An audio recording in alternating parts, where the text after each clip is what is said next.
Hola a todos. Hoy dos cosas, compartir con vosotros dos cosas. Primero, el agradecimiento por suscribiros al canal de nutrición, todos los que habéis estado interesados o estáis interesados tenéis la suscripción, el enlace a suscripción debajo, un canal sobre el sobrepeso, la obesidad y nutrición en general, sobre todo en el ámbito médico, Eso por un lado, agradeceros esa suscripción. En segundo lugar, voy a compartir con vosotros una entrevista que tuvimos, que nos hizo Miguel Ángel, dejaremos el enlace a su canal, sobre economía, el crash económico, qué es lo que va a pasar. Hicimos una extensa revisión de qué es lo que ha sucedido y qué es lo que va a pasar o qué podemos esperar hasta donde sabemos que pase en el ámbito económico a nivel mundial y a nivel particular aquí en España. Os dejo con el vídeo, me parece interesante compartirlo y agradecer a Miguel Ángel su amabilidad por invitarnos a su canal a hacer esta entrevista.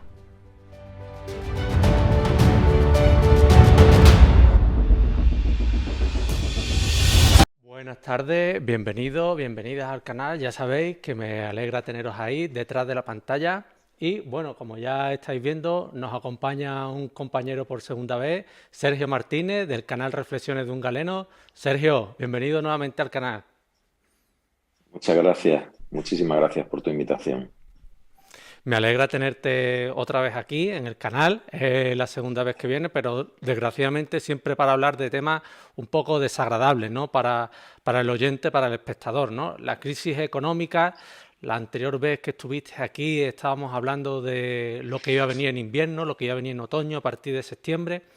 Y a mí me gustaría comenzar por ahí, Sergio. ¿Cómo está siendo todo eso de lo que hablamos que iba a venir? ¿Te ha sorprendido algo, para bien, para mal? Coméntanos, compañeros. Bueno, razón tiene en que la economía es siempre una ciencia bastante cruda, porque refleja en datos el sentir poblacional. Nosotros vivimos un sistema regido por la economía. Antes podría estar regido por otra serie de factores, pero la economía, ponderada en lo que es nuestro día a día, es lo que manda.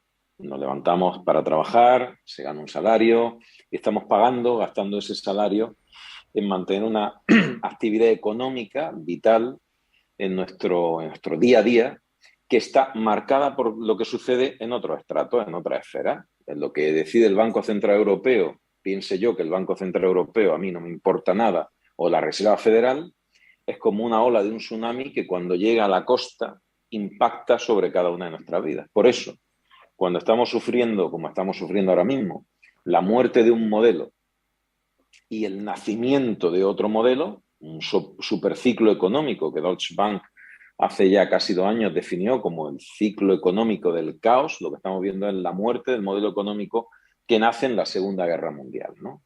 Y casi paradójico, aunque las paradojas aquí son un poco relativas, muere con la muerte de la reina Isabel II.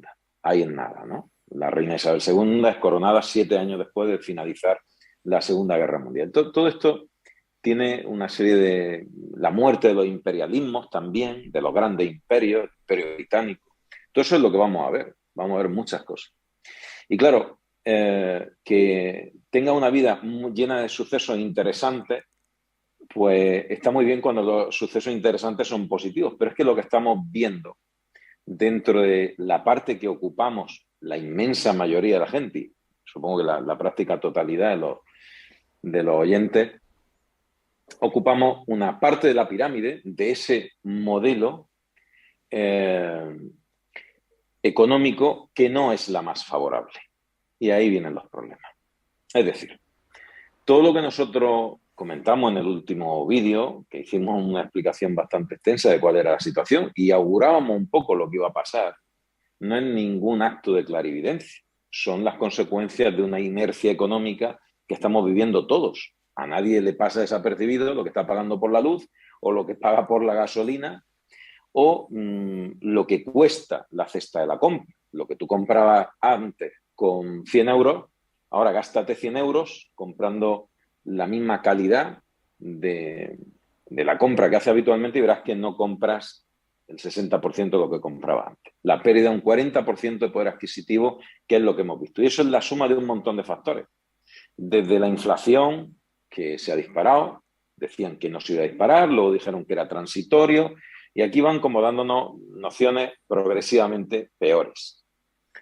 Pero es algo evidente, hay cosas que son muy evidentes y que por la poca educación económica que se nos da, deberíamos de tener una educación económica. Te he perdido un segundo, no.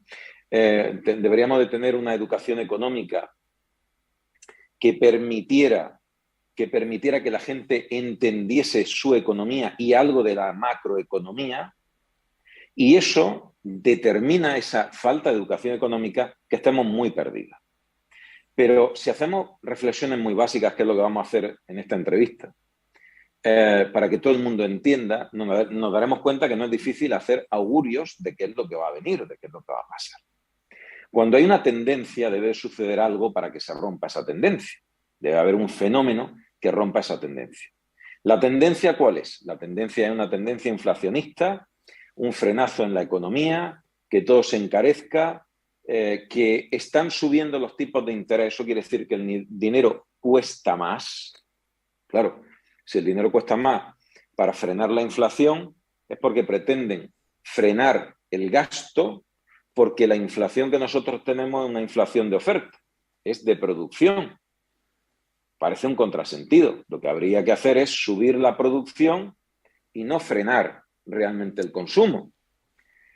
Frenando el consumo, ¿qué vamos a hacer? Pues igualar a la baja. Vamos a empobrecer a la población. Y como decía, a nadie le pasa desapercibido que las medidas que se han adoptado tendrán que ser efectivas en algún momento, porque hasta ahora mismo no lo son. Teníamos una inflación de 9,9 media europea que nos retrotrae al 2011, crisis profunda a nivel económico después del golpetazo de 2008, y hasta ahora la inflación no ha disminuido. ¿Y cuál sigue siendo la tendencia? Empobrecimiento poblacional, la deuda sigue aumentando, no aumentan los impuestos, incluso impuestos que yo entiendo que son impuestos de dudosa legalidad sobre la luz. Esto le viene genial a los gobiernos. ¿Por qué? Porque están sacando dinero donde no tenían idea que iban a sacar dinero. Y luego el dinero al final del Estado sale del bolsillo del contribuyente. De lo que nosotros dijimos en la última entrevista ahora, pues sigue la tendencia que dijimos. La gente se va a empobrecer, la pérdida de poder adquisitivo va a ser mayor. Aparte de la pérdida de poder adquisitivo, lo que tenemos es que la inflación no se está moviendo como debería moverse proporcionalmente al frenazo de la economía, y que hoy mismo, en un vídeo que he sacado hace unos minutos, hablaba de cómo el Banco Central Europeo ya está proyectando a futuro. Vamos a tener una subida de 75 puntos básicos y otra subida en diciembre de 75 puntos básicos, un doblete para el último trimestre del año. Pero es que se habla, según los analistas, de 50 puntos básicos en enero, y luego mayo, junio, 25 nos vamos a ir a una subida brutal del precio del dinero, con ánimo de frenar esa subida de la inflación que ya dejaron correr hace un montón de meses las estructuras centrales como la Reserva Federal Americana y el Banco Central Europeo. Y todo este galimatías, ¿dónde nos lleva? Pues nos lleva que la muerte del modelo económico muestra dos cosas. Primero, el modelo económico condiciona la estructura social. Condicionó en su momento el nacimiento de la clase media. Pero ahora sobra clase media. Sobra clase media. Esto puede sonar muy abrupto, pero la clase media nace de una doble necesidad. Para parir un modelo económico se necesitaba un global poblacional que trabajase y que no hiciera ruido. Por lo tanto, debían de estar cómodos. Si trabaja para producir y no hace ruido, esa comodidad se llamó clase media. Y es un modelo que ha mantenido su estatus un montón de tiempo. Pero ahora tenemos que la celeridad con la que avanza la tecnología, la robótica, la inteligencia artificial, la velocidad a la que va la información, el trabajar desde casa, todo esto hace que mucha gente empiece a sobrar de ese modelo. Es más barato una máquina que trabaje 24 horas al día, mucho más efectiva, eficiente y todo lo que queramos ponerle, que si tienes que luchar contra los sindicatos con un trabajador que hoy se pone malo, o mañana no quiere venir, o te da problemas con un compañero y le estás pagando un sueldo. Tú amortizas la máquina, lo tienes previsto, la máquina pocos problemas te va a dar. Tenemos que entender que este modelo es imparable, es decir, nadie puede parar lo que es inevitable. Tendremos que adaptarnos. Pero en todo ese proceso, esto no se va a detener. Si alguien piensa que mañana, porque el presidente del gobierno venga y venda la flauta o el soniquete este de su café para todos, eso es simplemente evitar una revolución. Que la gente se conforme con miseria, con poco. Yo soy de la opinión, y esto es absolutamente personal, ¿no? Cada uno puede compartir o no. Soy de la opinión que la pobreza se combate con riqueza. Pero nos han inculcado que a más ricos, más pobres. En un mundo donde todo es abundancia, nos empeñamos a mantener un sistema donde la riqueza sea una contraposición a la pobreza. Si hay más ricos, tiene que haber más pobres. No necesariamente.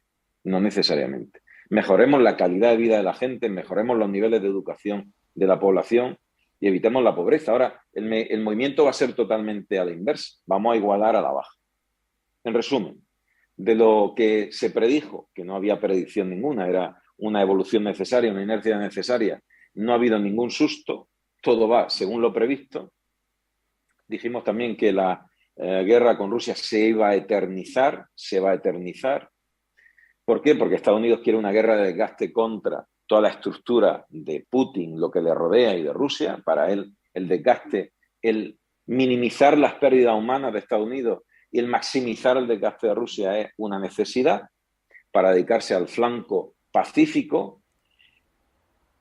Y la economía va derecha, donde hablamos creo que de un efecto dominó de muchos países, y ya tenemos Reino Unido ahí, y ahora hablaremos de Reino Unido, en caída libre y sin manos, sin freno, algo que parecía impensable, el imperio británico de cabeza, pues ahí lo tenemos, y una Europa dividida. O sea que vamos, pues como se preveía, estamos viendo la agonía de un modelo económico.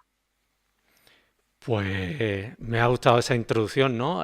Un poco mapeando todo el horizonte económico y también ya lo que es una realidad, ¿no? La crisis en la que estamos. Sobre todo me gustaría poner el punto sobre la inflación, ¿no? La inflación y sobre cómo la están manejando nuestros dirigentes, en este caso el Banco Central Europeo en Europa y la Reserva Federal en Estados Unidos, ¿no? Porque a mí sí hay algo que me desconcierta de la inflación, es que se están llevando a cabo medidas muy duras, subir el tipo de interés, la situación en la que estamos, como tú bien has dicho, una desaceleración, como tú bien dices en tus vídeos, echar el freno de mano, pero yendo a 100 kilómetros por hora, es una bestialidad, pero se supone que es necesario para frenar la inflación. Pero yo veo como bien apunta, que no está teniendo mucho resultado. No sé si yo estoy confundido o lo veremos dentro de 2 años. No sé yo si estamos en las manos correctas para afrontar el temporal que tenemos ya encima, ¿no? ¿Tú qué piensas de este Banco Central Europeo que ya ha dicho de guindo que, bueno, que no hemos equivocado, como tú también apuntabas, ¿no? Que iba a ser transitorio y resulta que es un mal endémico? ¿Qué opinas? ¿Qué opinas? Pues creo que va según lo previsto, lamentablemente va según lo previsto. La subida de tipo de interés no va a invertir la situación de inflación, puede frenarla, empezará a mejorar, tardará mucho tiempo, pero ya muchos analistas se cuestionan si el papel del Banco Central Europeo en la gestión de la situación inflacionista se convierte en un perjuicio más que en una ayuda. Porque realmente el mal endémico de la economía está en la oferta, en la producción. Nosotros estamos sufriendo, a la par de una situación de crisis económica, un problema energético brutal, y eso afecta directamente a la producción. Y si el problema, esto es como si hace frío y no tienes para calentarte, pues ponte una manta encima. Sí, pero el problema no es ponerse una manta. El problema es por qué no me puedo calentar.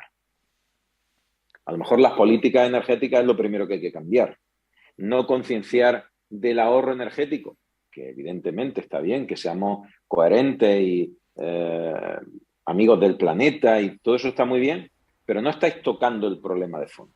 El problema de fondo es que en 2010 producíamos más gas que Rusia, se decidió por la decarbonización producir menos gas, y fuimos progresivamente, en lugar de consumir menos, dependiendo más de Rusia hasta llegar a algunos países al 60%. Pero ¿esto qué significa? ¿O es que contamina menos el gas ruso que el gas que estáis produciendo vosotros? Y que hay una decisión en cuanto a las decisiones de los países europeos en cuanto a cómo se va a manejar la gestión. Algunos apuestan por la energía nuclear, que sea energía verde, otros empiezan a activar el tema del carbón. Evidentemente no hay una cohesión en todo lo que se está diciendo. No hay una cohesión. La crisis pasa no solamente por subir los tipos de interés, pasa por muchas cosas, pasa por reajustes en las políticas de gasto de los gobiernos que no se están reajustando. Europa ya le dio un toque la semana pasada a España diciendo o justificáis en qué os estáis gastando el dinero o dejamos de daros. Y estos son aviso uno y otro. Ha habido un rescate de más de 13.000 millones encubierto hace 3 meses. Nadie ha dicho nada porque se barniza de otra cosa, pero la única realidad es que seguís gastando. ¿Cómo se han hecho la ley de presupuestos generales del Estado? Pues diciendo, vamos a crecer un 2%. Pero si hace 6 meses decíais que iba a crecer un 4% y la Reserva Federal Americana está diciendo que no vayas a crecer ni un 1% a 2023 y hay empresas y entidades privadas que os dicen que ni el 0,7%. Claro, si yo defino mi tasa de crecimiento probable, el gasto lo defino en base a eso, me estoy equivocando, porque estoy generando un volumen de deuda que ya es tóxico. Si estamos en el 130% sobre PIB de deuda. Es como si yo tengo una nómina de 1.000 euros y me gasto 1.500 euros al mes en mantener mi consumo. La deuda que estoy generando, como soy un país, no voy a quebrar. Entre comillas, no voy a quebrar. Podría ser intervenido. Podría ser intervenido. Pobreza extrema, la gente tirándose por la ventana, como sucedió en Grecia en 2011. Vale. Pero corramos un tupido velo. Seguimos generando deuda, mintiendo a la población. Y aquí no pasa nada. ¿Por qué? Porque los políticos pasan impertérritos a la mentira y a la hemeroteca. Tú tiras de hemeroteca, vete un año atrás y decían, por activa y por pasiva, que no había deuda. Que no había deuda y que no había crisis, ni iba a haber crisis de ningún tipo. ¿Cómo que no va a haber crisis de ningún tipo? Claro que hay crisis. Ahora estamos de bruces en la crisis. Ahora resulta que estamos en una crisis porque el problema es global. De acuerdo que el problema es global, pero en un problema tú gestionas de una forma y otros gestionan de otra forma. Y eso es indiscutible. Todo el mundo no gestiona la crisis de igual manera, para nada. Por eso los resultados no son iguales. Por eso Alemania tiene un problema, Francia tiene otro, Bélgica tiene otro, Italia tiene otro. Italia ha refinanciado el 100% de la deuda. Ha refinanciado el 100% de la deuda. Hay algo que no nos hemos dado cuenta en absoluto, que ha pasado casi desapercibido. Y es que vamos a un modelo, una mezcla de algo pasado, que no es un modelo marxista, de gestión económica. Y es que interviene el Estado.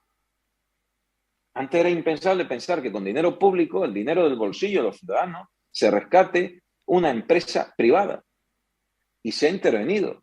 Alemania ha rescatado no sé cuántas empresas privadas, pero es que Italia ha refinanciado el 100% del crédito de empresas grandes, porque si no dejarían caer aerolíneas, empresas de energía, y la han refinanciado con dinero del contribuyente. ¿Y eso qué quiere decir?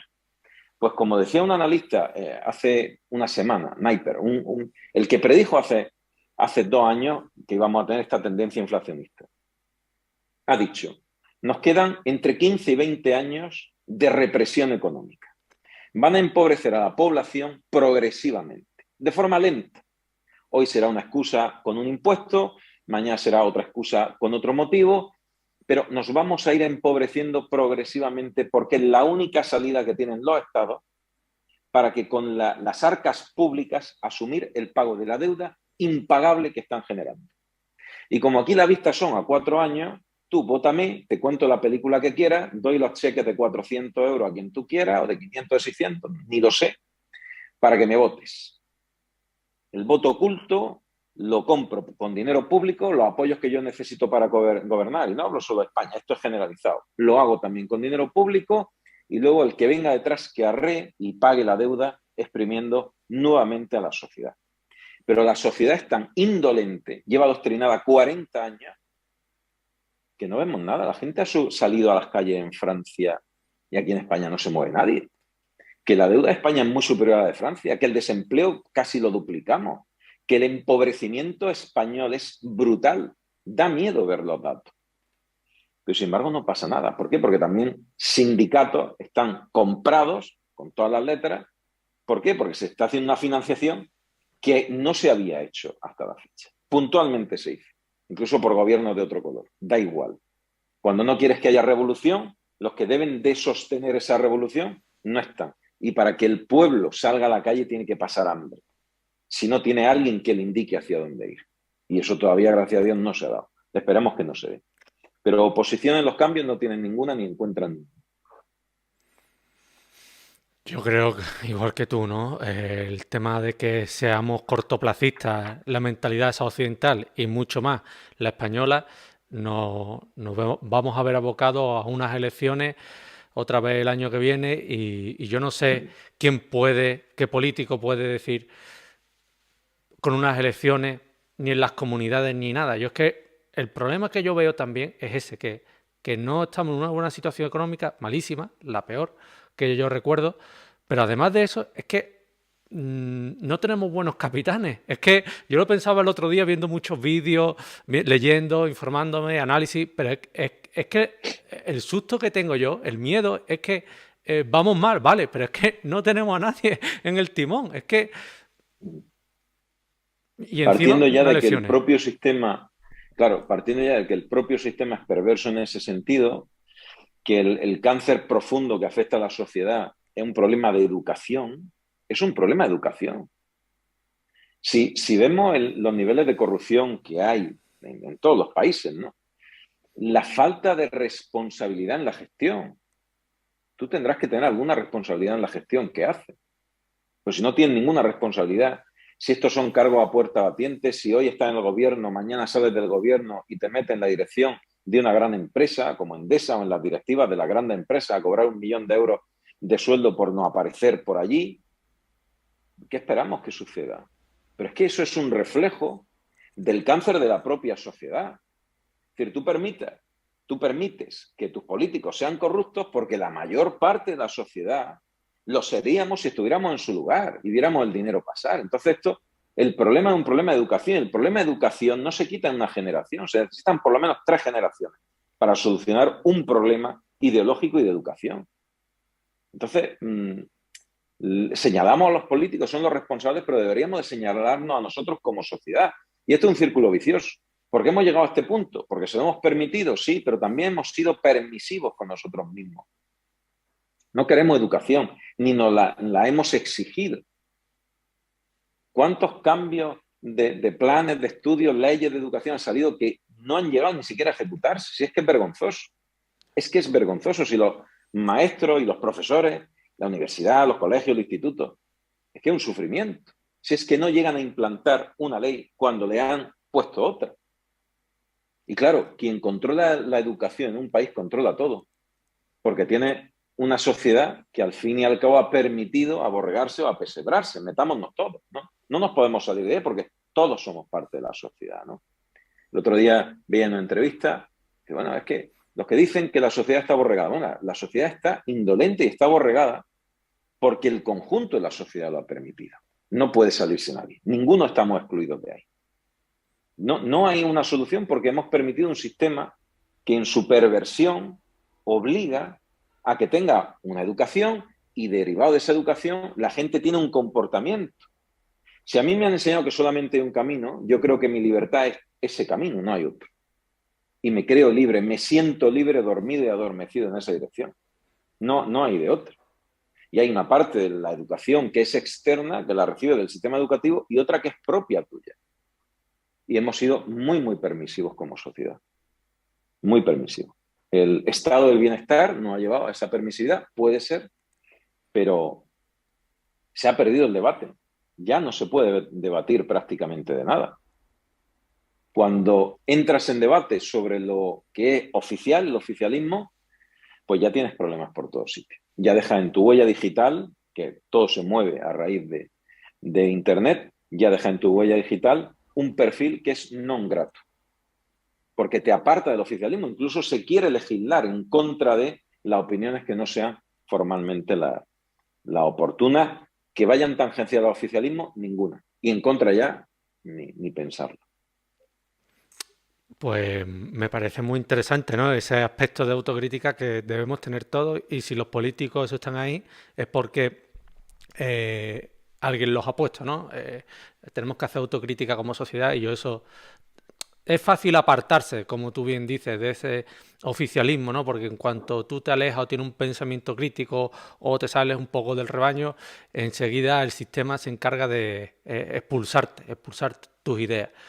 Pero me parece interesante, ¿no? Ese aspecto de autocrítica. Y también te quería preguntar, antes de entrar a valorar lo que ha venido pasando en el Reino Unido, con Kwasi Kwarteng, Liz Truss y demás, me gustaría que me hiciera una reflexión sobre por qué la sociedad española parece que tan aborregada, ¿no? Porque hemos visto protestas en todos los países de Europa y bueno, España... está dentro de Europa, ¿no? Podríamos decir que aquí también podrían haberse dado esos conatos de revuelta, de manifestaciones. ¿Por qué aquí en España no?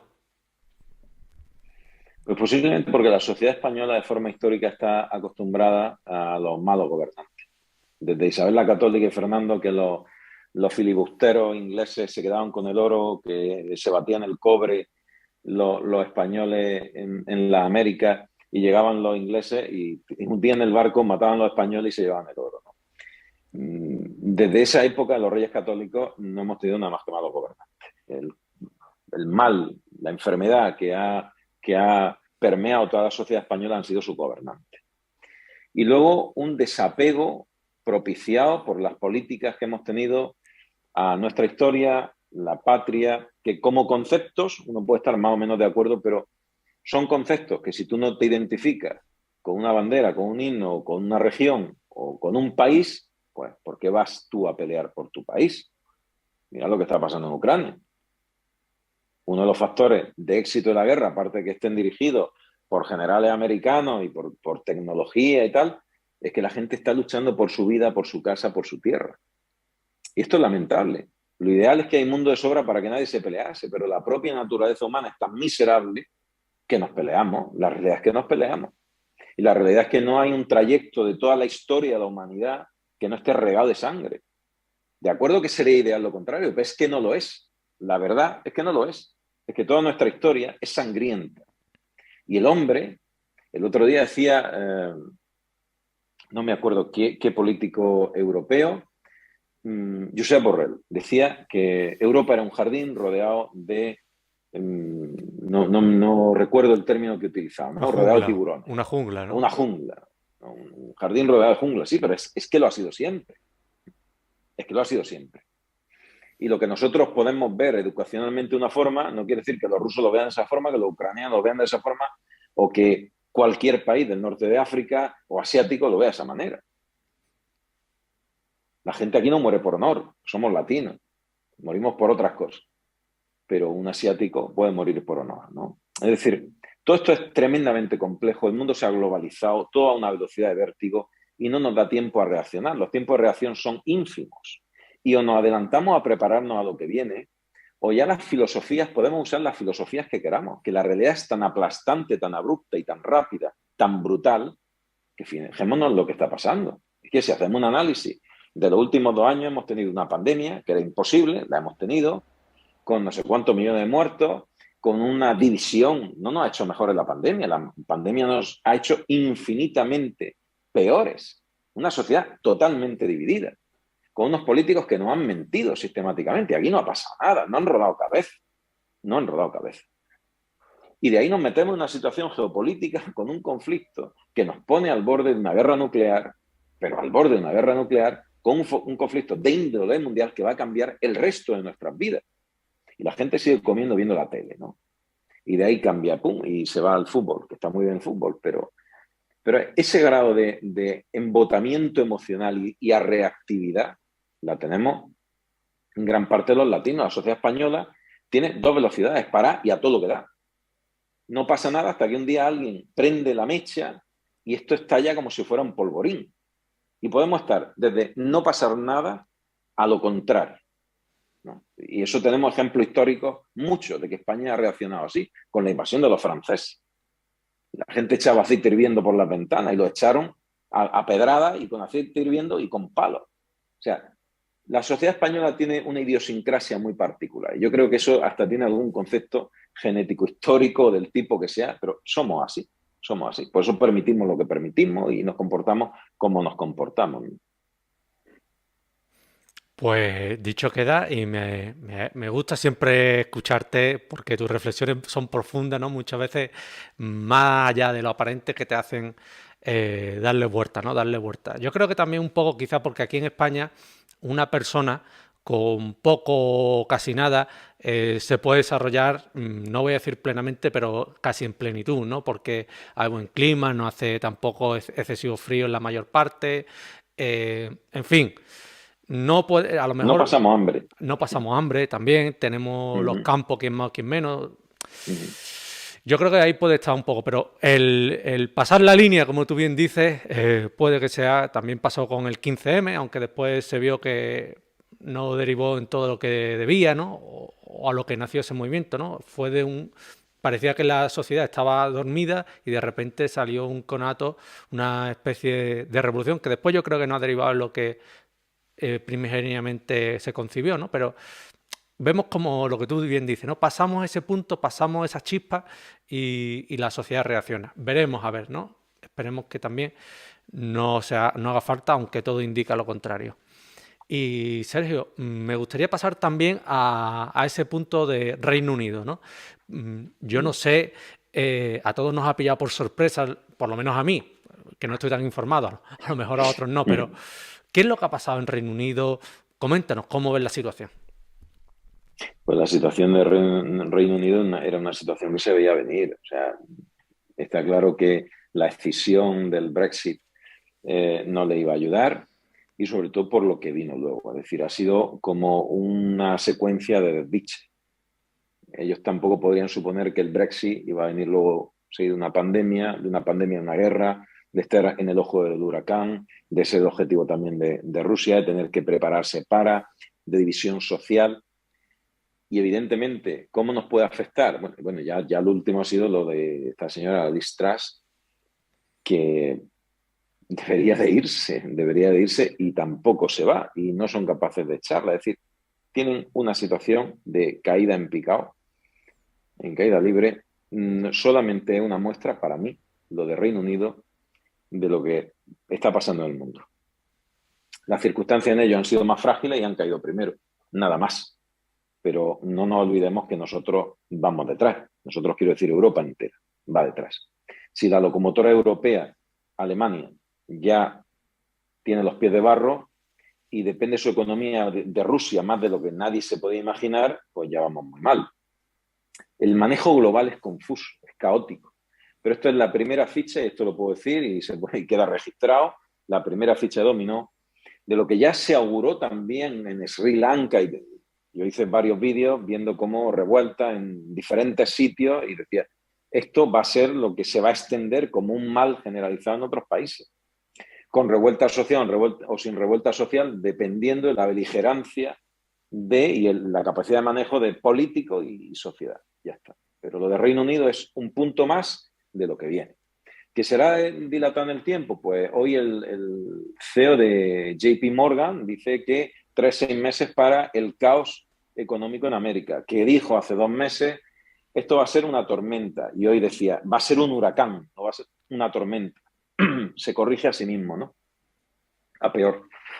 Pues Liz Truss irá fuera, formalmente ya está fuera, pero la idea que tenía populista de voy a bajar impuestos, bueno, mano maniatada, pues eso es imposible. O sea, imposible, no son capaces de cumplir con el pago de deuda y los sumiría además en una situación peor de la que ya tiene la libra, que va en picado hacia abajo y sin freno.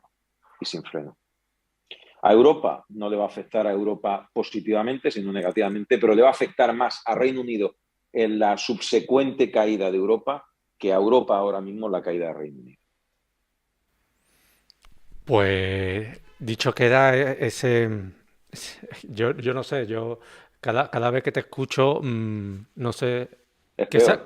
qué salida hay, qué atisbo de Pues esperanza nos queda. precisamente esto es uno de los problemas del movimiento social, ¿no? Hay un movimiento social cuando se ve una salida.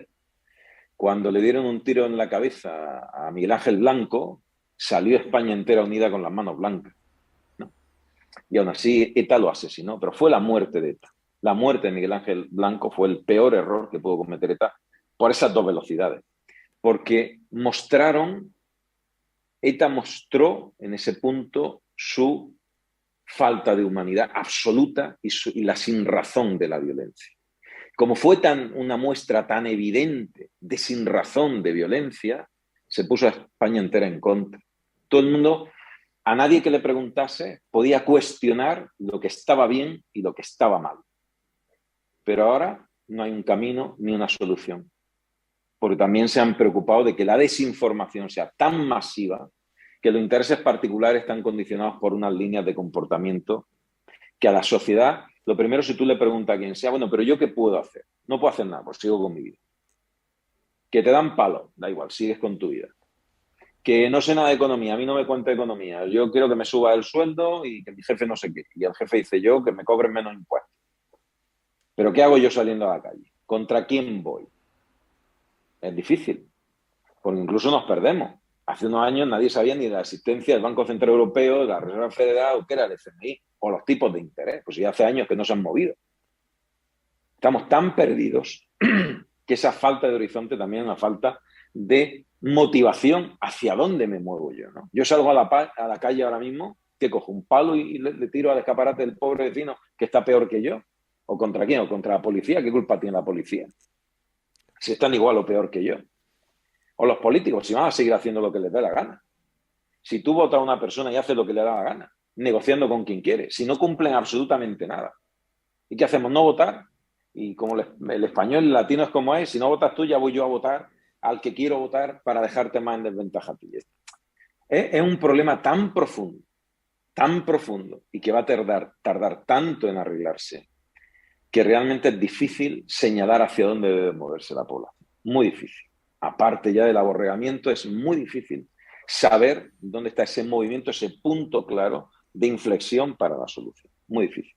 Esa falta de confianza en la clase gobernante es total. Tú dices, ¿el español dónde vota? El español vota en contra de como castigo o como fans de.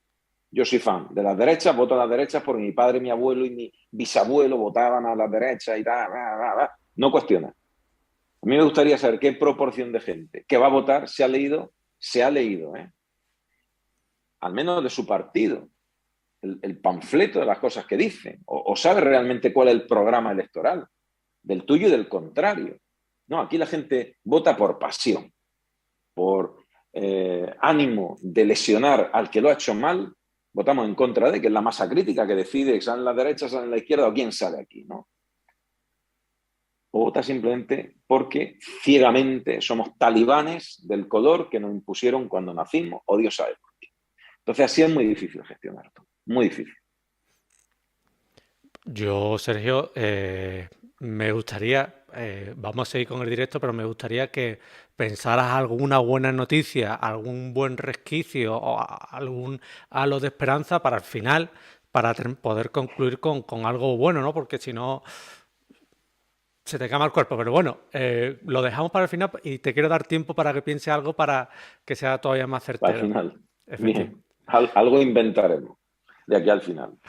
Y me gustaría también que me comentara el tema de la situación global, ¿no? La geoeconomía tan importante estos días, como tú lo comentabas también al principio, la guerra de Ucrania, pero sobre todo me gustaría centrarme en el dominio del dólar con los petrodólares y cómo parece ser que ese modelo que se estableció, como tú bien has dicho, en la década de los 70 también, incluso antes con los acuerdos de Bretton Woods, cómo ese modelo parece ser que se está erosionando con la entrada también que ha solicitado su ingreso a Arabia Saudita, los BRICS, también Argentina. ¿Cómo está cambiando ese escenario geoeconómico global?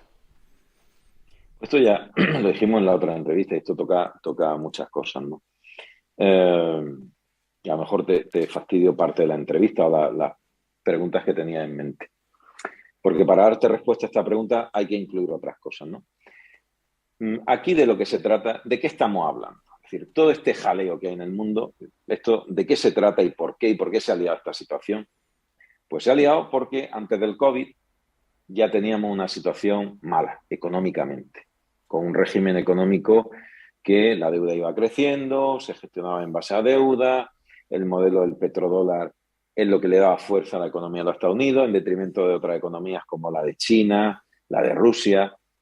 Y aquí llega un momento en que el COVID es como un crisol que lo que hace es precipitar, acelerar todo un proceso de desgaste económico, llevarnos a todo al límite, y esto ya no se soluciona negociando. ¿Por qué? Porque no somos de negociar. Si mi negocio son las armas y son los misiles y son las bombas y son los muertos, pues lo que necesito es una guerra para llevarme otra vez el gato al agua y tener la posición de preponderancia económica en base a que ese modelo del petrodólar no se toque.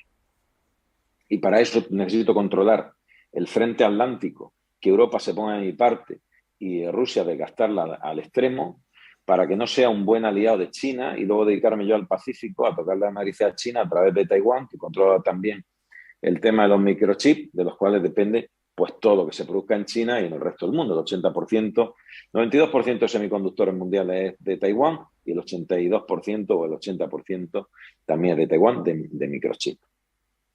Control total. Estamos viendo la muerte de un modelo económico y yo quiero rescatar en el nacimiento de un nuevo modelo que el dólar siga siendo el patrón. El petrodólar siga siendo el patrón. Y todo lo que estamos viendo es un pulso.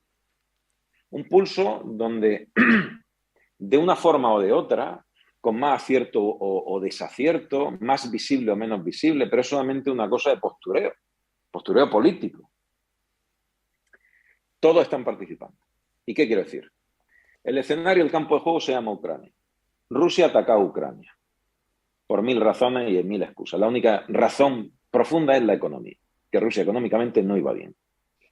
Antes había recogido todo el oro. ¿Por qué? Porque él se quiere llevar a Rusia a un patrón oro diferente y salirse del modelo global. A China le interesa, pero como no se va a meter directamente porque económicamente tiene una fragilidad tremenda, que eso también lo dije en algún vídeo, China va de cabeza. Y esto ya lo vimos con la empresa esta de la pérdida masiva, el caos, el colapso, la entrada de suspensión de pago de la empresa el tema inmobiliario en China, que no me acuerdo si se llamaba Evergreen o Evergrande. Creo, Evergrande. Evergreen fue el del canal de Suez, el barco. Evergrande. Bueno, pues aquello ya fue el termómetro de lo que estaba pasando. Claro, en los regímenes totalitarios hay un problema que se está viendo. Rusia lo ha tenido en la disposición de su material logístico, militar, en la corrupción. La corrupción en los cargos medios y la mentira y el aprovechamiento sucede en los regímenes totalitarios. También los no totalitarios. Pero allí es que ha sido muy, muy visible ahora con el tema de la guerra. China 3/4 de lo mismo. La corrupción generalizada, un cáncer. Y económicamente no está en disposición de ninguna guerra. Si no, ya habría entrado en guerra. Si no, ya habría entrado en guerra directamente. Porque lo ha podido decir por activo y por pasivo. ¿Cómo está guerreando China? Las piezas de los drones iraníes que utiliza Rusia contra Ucrania, ¿de dónde son? De China. ¿Y dónde viene el último término de los microchips? De Taiwán. Curioso. China está participando en la guerra, imposible de demostrar, pero ahí lo tiene. Al fin y al cabo, China no quiere entrar directamente porque son productores y los que le compran son Europa y Estados Unidos, entre otras. Claro, la delicadeza del movimiento geopolítico es tan final, la delgada línea esa roja que no deben de pisar para no colapsar, pues tremendo. Y luego todo lo demás lo que vemos es brilli, son luces, pero no es el fondo de la cuestión. O sea, aquí es lo único de lo que se trata. ¿Por qué Arabia Saudí da ese paso? El paso que ha dado Arabia Saudí de posicionarse directamente al lado de Rusia y querer entrar es peligrosísimo, pero peligrosísimo porque si esto se consolida, ¿cuál es el fin último? El fin último sigue siendo el control económico total. Si aquí de lo que se está hablando es, ¿va a tener Estados Unidos el control económico de la economía mundial? ¿Va a seguir teniéndola en el nuevo modelo? ¿O vamos a entrar en un modelo donde Estados Unidos ya no sea quien controla la economía? Si nos vamos a uno de los puntos del manifiesto, los 8 puntos de la Agenda 2030, lo primero que te dice, ya no habrá un país que controle la economía, serán varios países los que controlan la economía. Bueno, ¿y quién está decidiendo eso? ¿Quién está decidiendo eso? De eso es de lo que se trata. ¿Y por qué hay que igualar a la baja? Porque no hay otra forma que igualar a la baja. España tiene 13 millones de personas, de los 47 millones de habitantes, en riesgo, claro riesgo de exclusión. ¿Y eso qué significa? Pues que llamamos riesgo de exclusión a lo que antes se llamaba pobreza. Punto. Y 2 millones de personas pasándolo mal para comer, viviendo de la caridad. ¿Por qué no se dice eso? Es que si hoy somos 13 millones de personas en riesgo de exclusión y solamente en riesgo de impago hipotecario, más de 1,5 millones, ¿qué está pasando? ¿Qué está pasando? ¿Cómo va a hacer que esos 13 millones de personas no se te echen a la calle y empiecen a protestar? Pues dándole 400 euros, 500 euros, una miseria, y que se aguante. Porque si no va a tener una revolución ahí. Eso está clarísimo. La gente cuando empieza a pasar necesidad va a tener problemas. ¿Y de dónde va a salir ese dinero? Pues evidentemente de los que todavía mantienen un trabajo. Es que no hay más. Del empresario y del que tiene un trabajo. Punto. Porque hay un secreto en economía tremendo, muy guardado, que lo saben muy pocos, que es que el dinero no crece en las matas. No crece en una maceta el dinero. No siembra 5 euros y te aparecen 500. Ni se multiplica. No, el dinero lo produce el Banco Central Europeo y genera deuda y te genera un compromiso y lo tienes que pagar, igual que cuando tú haces una hipoteca con el banco. ¿Y ese compromiso quién lo paga? Los contribuyentes. Tú, yo y el vecino al lado. No es tan complicada la economía. No la hacen complicada porque te pierdes totalmente. Empiezas a oír argumentos y dices, bueno, pero en el fondo ¿esto de qué se trata? Pues se trata de que está haciendo una mala gestión económica de gasto que se llama Ley General de Presupuesto del Estado, que ese dinero que se debería gastar, posiblemente la mayor parte no va donde debería de ir, y va al bolsillo de algunos, aunque sea de forma legal, en chiringuitos que se montan, y eso genera más deuda, y lo ha hecho en base a una previsión que no es cierta, y esa previsión que no es cierta nos obliga a todos los demás a cumplir con el pago. ¿Cómo? Mediante impuestos directos e indirectos, llámese inflación o llámese impuestos que te ponen directamente. Y si produces, pagas, y si no produces, pagas, y si regalas, pagas, y si recibes, pagas, y si se muere tu familia que ha estado trabajando toda la vida para dejarte algo, pagas también. Y si tú lo vendes, pagas. Dice, pero esto, sí, porque hay que inventarse lo que sea, da igual, lo que sea, para que parte del dinero que tiene en el bolsillo pase a la arca del Estado. Punto. Y cualquier justificación es buena. Y el 60% de lo que pagas de la factura de la luz son tasas, son impuestos. Punto. Es una verdadera pena que todo lo que se trabaja sea para impuestos. Yo eso también lo hablaba el otro día con una compañera, que hace unos años tú trabajabas y tenías esperanza en construir un negocio, construir algo mejor, ¿no? Pero hoy en día trabajas de una forma, pierde un cliente. Bueno, si es que de todas formas lo que iba a conseguir con ese cliente es más del 50%, porque bueno, Se lo lleva Hacienda. Sí. bueno, más del 50% podríamos ser más o menos estrictos, pero si nos ponemos a echar números, lo que paga por un lado y por otro son más. Pero bueno, indolente, uno se siente ya indolente con trabajar, le quita las ganas de seguir. Y algo mucho peor, y es que estás cambiando algo sin valor, es decir, que no se puede valorar, que es tu vida, tu tiempo, en algo que se le pone un precio. Estamos cambiando tiempo por dinero, y el tiempo, no hay nadie sobre la faz de la tierra que pueda comprar un solo segundo de su vida. Por eso yo creo que también... Esto es así, ¿no? Dice, me merece la pena trabajar de 2 días que trabajo, uno se lo debo al Estado, a la arca del Estado. Pues no sé si merece la pena. Y esa desincentivación también va a igualarnos a la baja, ¿no? La pérdida de motivación por la competitividad, porque si tú eres competitivo, trabajas más y vives mejor. Ahora, si trabajas más y te generan más problemas, si contratar a 5 personas te genera más problemas que contratar a 2, dices, bueno, si yo vivo bien con 2, ¿por qué voy a contratar a 5? Si no vivo sustancialmente mejor, si me van generando cada vez más trabas y más problemas, pues realmente es una desincentivación para la mejora y una igualada a la baja, lógicamente. Una pena. Es lo que estamos viendo. Yo creo que también por eso es lo que se debe esa gran renuncia, ¿no? Que se sabe que muchos trabajadores ya, pues, yo creo que se debe a eso, la desincentivación de las personas en el seguir trabajando. Totalmente. Y Sergio, yo antes de dar paso a esa reflexión final, me gustaría como penúltima reflexión, aunque yo... Veremos a ver si hay reflexión final o no, porque me estoy devanando aquí los sesos a ver si tenemos alguna reflexión final positiva. Siempre tiene que haber algo positivo en todo. Yo sé que tú la vas a buscar, yo sé que tú la vas a buscar y antes de eso me gustaría preguntarte, ¿no? Aunque yo de tus palabras ya más o menos deduzco, pero ¿tú crees que finalmente acabaremos pasando a ese patrón propuesto por los BRICS, ¿no? Donde las materias primas tengan un peso importante, las monedas de los estados, una cesta y demás, veremos cómo es, digital también? ¿O tú crees que Estados Unidos logrará imponer su hegemonía durante más tiempo? No sabremos, pero tú qué, es difícil, ¿no? Pero ¿tú qué piensas? El horizonte último son los BRICS, pero es por la propia inercia del modelo económico. Es decir, yo pienso, a lo mejor tienen que pasar años para que esto sea seguro, 5, 10, 15 años, pero el horizonte último es que es perder la hegemonía del dólar seguro, porque tampoco es un modelo justo la hegemonía del dólar. No, no es un modelo justo.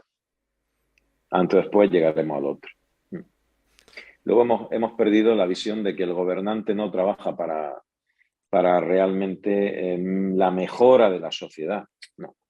Responde a otros intereses que están supragubernamentales. Y ya ahí hemos perdido el norte. Es decir, ahí son... Por eso yo hablo de distocracia. Yo voto, sí, voto a este señor que defiende un panfleto de motivaciones que van acorde a mi idea de cómo se puede gestionar un país. Ahí en nada. Pero este gestor, si no responde a lo que tú quieres, sino que responde a la Agenda 2030, pues realmente yo no he votado la Agenda 2030.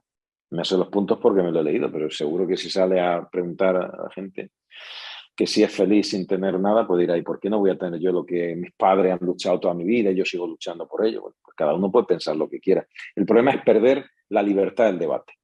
A mí me parece muy bien. Mira, si todos decidimos que debemos de vivir de alquiler, y esto se debate y la mayoría dice que, aunque la verdad de la mayoría o la razón de la mayoría es también muy discutible, pero aceptemos pulpo como animal de compañía. Lo aceptamos, pero eso por imposición estamos entrando ahí en un terreno muy pantanoso. A lo mejor a mí no me da la gana de vivir sin nada, porque yo no me siento feliz así. Pero, no sé, es complicado de analizar, ¿no? Y sobre todo vamos a necesitar años para ver los resultados de todo lo que está pasando. Que están pasando muchas cosas, unas muy evidentes y otras que no lo son en absoluto. Estamos en ello. Pues dicho queda, a ver, seguro que volvemos a hacer más directos y volveremos a ver con la perspectiva de los años venideros el momento este que en su caso será pasado. Que estamos analizando, sí, sí. Y bueno, Sergio, llega el momento final. La idea feliz. La idea feliz, pero permíteme para que aconseje a todo el mundo que no esté viendo ahora como nos está viendo después, que Sergio tiene su canal de YouTube, Reflexiones de un Galeno, sube vídeos todos los días o casi todos los días. No te quiero poner un compromiso de subir todos los días, pero la verdad es que yo todo lo que veo todos los días, mi vídeo de Sergio cae para el pecho, cae para el pecho. Así que muy aconsejable, lo pondré en la descripción también. Y a ti, Sergio, gracias por venir. Para mí es un placer tenerte aquí de nuevo y espero que haya más veces. Y Sergio, tu intervención final, tu reflexión final y haciendo esa alusión a la buena noticia que nos tiene. El problema de que la buena noticia siempre hay que preguntarse para quién, ¿no? De toda situación hay una perspectiva buena y una perspectiva mala, siempre. ¿Por qué? Porque lo que es bueno para uno es malo para otro. Aquí la clave está que lo que es bueno para uno es malo para la mayoría. Lo que es bueno para una pequeñísima porción de la sociedad es malo para la inmensa mayoría de la sociedad. Y quizá la idea positiva se espera que se la dé a la mayor parte de la sociedad, donde estamos inmersos, pues todos. La buena noticia es que siempre que ha habido una crisis hay momentos de grandes oportunidades. Siempre que ha habido una crisis hay momentos de grandísimas oportunidades.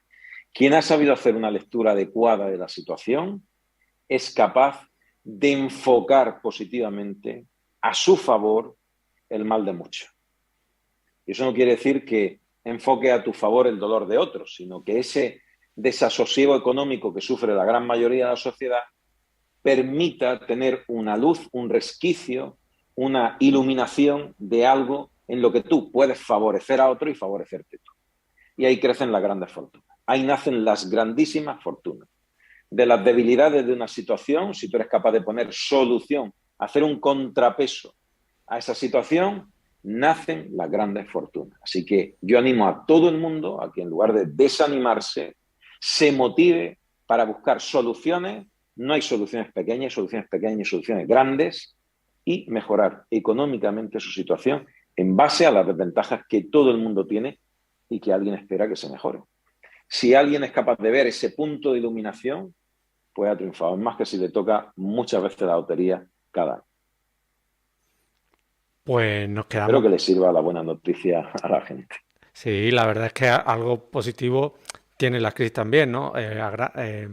¿Cómo se llama? A río revuelto, ganancia de pescadores. El saber campear el temporal. Ahora, es complicado porque Es complicado, es yo, bastante complicado. yo lo que había escuchado también mucho sobre lo que comenta es que cuando hay una gran revolución, una gran crisis, las reglas cambian. Todo lo que otras personas tenían por conocimiento y demás, a todos nos cambia el juego y el que más Por rápido eso es un punto de oportunidad magnífico. Por ese cambio de la regla del juego, por esa necesidad de adaptación continua. Es también un momento de purga social. Pues quien no está adaptado, quien no tiene capacidad, quien no, bueno, pues cae. Es que no hay posibilidad de salvarse. Por eso es el momento para que los que tienen ilusión, tienen capacidad, tienen ánimo y espíritu de lucha, triunfen. El momento de triunfar es el ahora. Pero va a ser un momento muy duro para mucha gente. Pues dicho queda, Sergio, un fuerte abrazo, compañero, y Otro abrazo que sigas para ti, bien. muchísimas gracias. Un abrazo fuerte. Gracias. A ti, compañero. Hasta luego.